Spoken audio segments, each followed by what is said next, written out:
Hello students, a very good morning to all of you. How are you all today?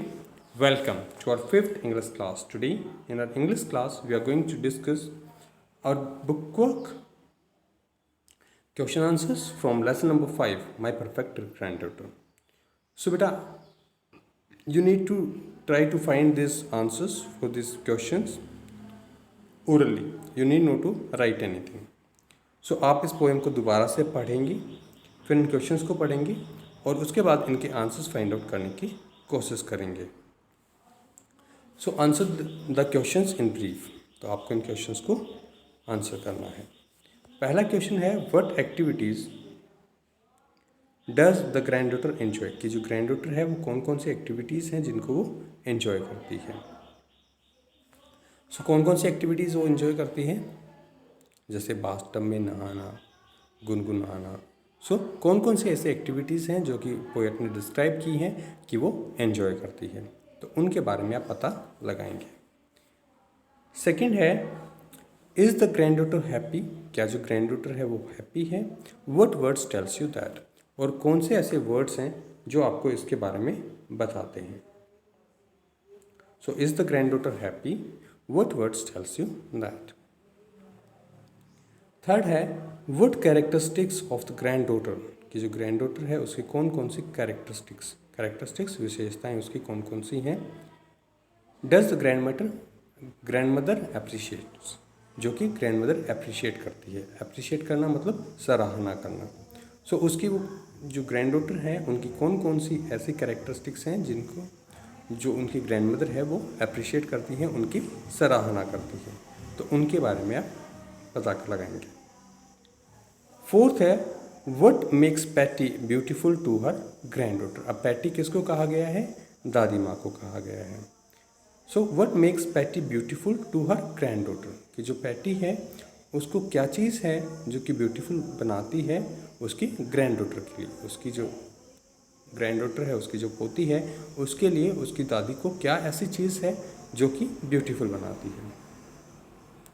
सो इन चीज़ों का आप पता लगाएंगे. उसके बाद हमारे पास यहाँ पर कुछ क्वेश्चंस हैं. Right yes. यस का मतलब हाँ, नो नहीं, मे बी शायद हो सकता है. For these questions. तो इन क्वेश्चंस के आपको इस प्रकार के आंसर्स लिखने हैं. तो आप अपने आप से पता लगाएंगे और इनके आंसर्स लिखेंगे. पहला है is the girl in her school swim team. Is the girl in her school swim team. क्या जो लड़की है वो अपने स्कूल की स्विम टीम में है. जो स्विमिंग क्या होता है, तैराकी. सो जो तैराकी वाली जो टीम है, क्या जो लड़की है वो अपनी स्कूल की तैराकी वाली टीम में है. तो आप यहाँ पे यस, नो या मे बी में आंसर लिखेंगे. सेकंड है does the girl win prices for her acrobatics. कि जो लड़की है क्या वो अपने एक्रोबैटिक्स के लिए प्राइजेस जीतती है. थर्ड है does the girl enter contest for solving puzzles.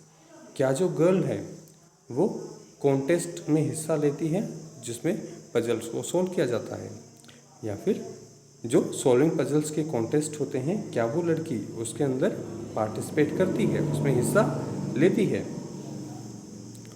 Fourth question है does the girl win prices in music competitions. क्या वो लड़की जो म्यूज़िक कॉम्पिटिशन्स होते हैं उनके अंदर प्राइजेस जीतती है. क्योंकि आपको पता है, हमने सुना था कि वो बहुत ही अच्छी मेलोडी गाती है. तो क्या वो लड़की जो म्यूज़िक कॉम्पिटिशन्स होते हैं उनके अंदर प्राइजेस जीतती है. फिफ्थ है would her grand mother find her any less perfect if she did not win prices. क्या उसकी जो दादी माँ है उन्हें वो लेस परफेक्ट मिलेगी, मतलब कि वो परफेक्ट नहीं मिलेगी अगर वो प्राइजेस नहीं जीतती है. तो आप इन सभी के आंसर्स को यस, नो और मे बी के अंदर ढूंढेंगे और इसके साथ साथ आप इस पोएम को दोबारा पढ़ेंगे और इन क्वेश्चंस के आंसर्स को फाइंड आउट करने की कोशिश करेंगे. सो आपको इन क्वेश्चंस को लिखना नहीं है. You just need to read the poem, understand the poem and try to find out the questions for this questions you need to find out the answer.